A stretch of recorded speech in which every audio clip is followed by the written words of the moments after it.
Standard 4th, EVS Part 1, Lesson number 2, Interrelationships between living things. हम लोग ने उस दिन ये चैप्टर सीखा था inter relationship between living things. इसका हम लोग ने ऑनलाइन सेशन में रिवाइज भी किया है. So question number 1, fill in the blanks.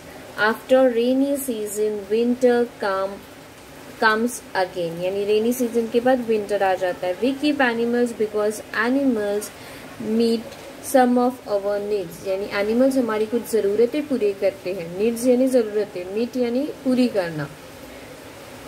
तो इसकी वजह से हम लोग एनिमल्स को पालते हैं. We spray insecticides to prevent insects from attacking plants, यानी प्लांट्स के ऊपर इंसेक्ट जो रहते हैं यानी कीड़े वो अटैक ना करे, इसलिए हम लोग क्या स्प्रे करते हैं, insecticides.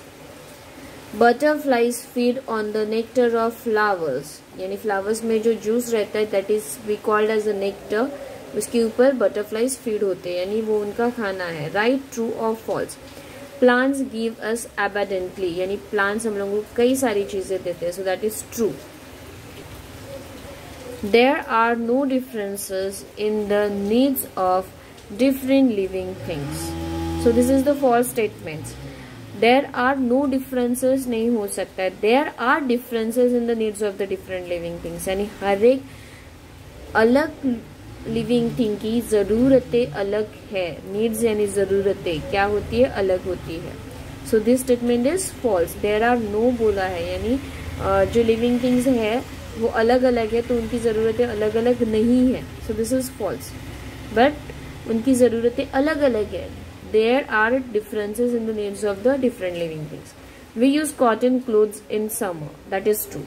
Question number 3, answer the following. How are plants useful to us, यानी प्लांट्स हम लोगों के लिए कैसे यूजफुल है. The plant give us food, grains, vegetables, fruits, flowers etcetera, यानी प्लांट्स हम लोगों को फूड ग्रेन्स देते हैं. फूड ग्रेन्स यानी जो धान हम लोग खाते हैं ना वो. फिर वेजिटेबल्स है, फ्रूट्स है, फ्लावर्स है जो हम लोगों को डेली लाइफ में यूज होता है. It also provide us cotton, यानी जो कॉटन हम लोग कॉटन से कपड़े सीते that is also provide by the plant. Plant gives us oxygen, यानी प्लांट्स हम लोग को ऑक्सीजन देते हैं. Because of the oxygen we are alive. They also provide materials like wood, यानी वो वुड भी प्रोवाइड करते हैं, लकड़ी. What is mean by arboreal animals? Arboreal means, what is mean by arboreal animals? Arboreal means living in trees, यानी जो झाड़ में रहते हैं उन्हें arboreal कहा जाता है. So in English how to see arboreal means living in trees.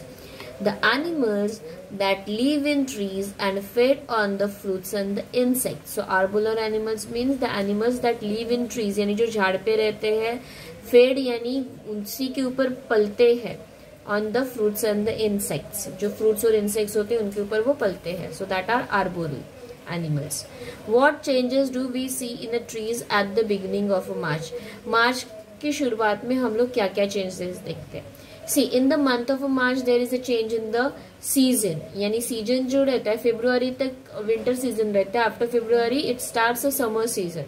so March is the month in which there is a change in the season. Therefore many trees are seen with the new leaves, और इसकी वजह से कई सारी झाड़ हम लोग नए पत्तों के साथ देखते हैं. New and tender leaves look reddish and shiny, कुछ पत्ते ऐसे रहते हैं जो रेडिश और शाइनी दिखाई देते हैं. And some look green. Which fruits from the following places in Maharashtra famous for? These are the places, और यहाँ पे ये जो fruits है वो famous है. Nagpur oranges, Gholvad chikoo, Saswad figs, Devgad mangoes, Jalgaon bananas. Okay, so ये प्लेस पे से ये फ्रूट्स फेमस है. Why this fruits grow in those particular regions, ये जो फ्रूट्स होते हैं वो उसी पर्टिकुलर रीजन्स में क्यों ग्रो होते हैं, वहीं पे क्यों बढ़ते हैं. Because of having suitable climate for their growth. Suitable यानी जो क्लाइमेट उन झाड़ों के लिए जरूरी होता है वो क्लाइमेट होने की वजह से वो वहां पे उनकी ग्रोथ होती है, यानी वो बढ़ते हैं. The weather and the rainfall is appropriate for them, यानी जो क्लाइमेट है और जो रेनफॉल है यानी जो बारिश होती है वो उनके लिए जितनी जरूरी होती है उतनी ही इन जगह पे होती है, इसकी वजह से ये फ्रूट्स वहां पे होते हैं। Okay, I hope that you understand this.